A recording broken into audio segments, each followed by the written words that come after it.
So yan guys, what's up mga katikman? So another day, another food vlog mga idol.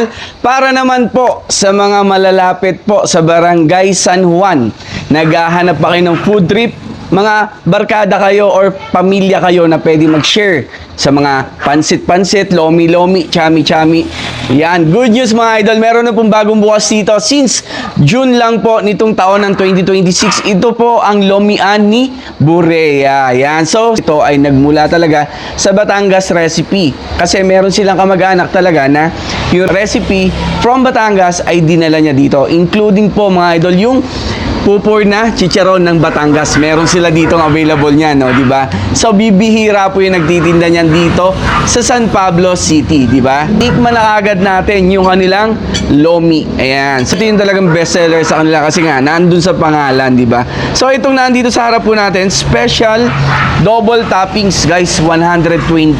At merong meatballs na yung mga toppings daw mga idol ay sila rin yung gumawa. Hindi po nila binili. Perfect bite na tayo sa mainit nilang lomi. Yun.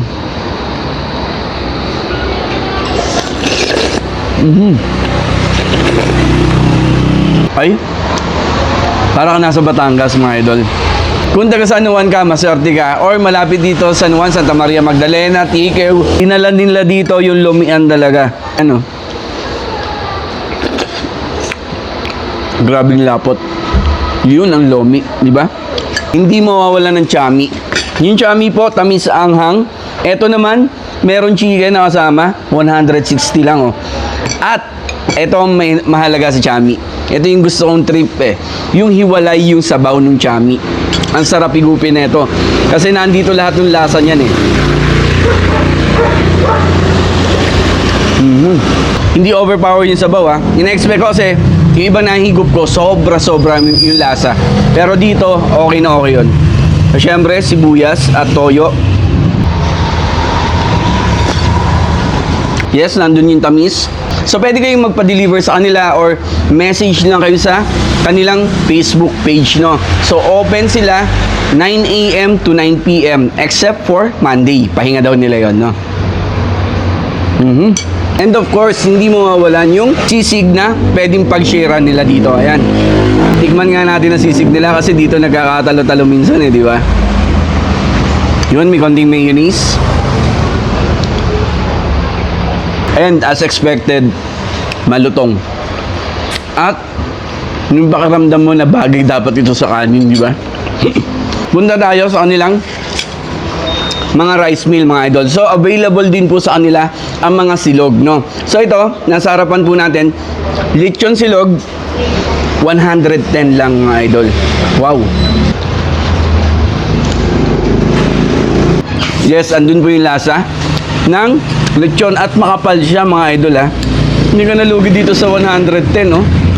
Wow.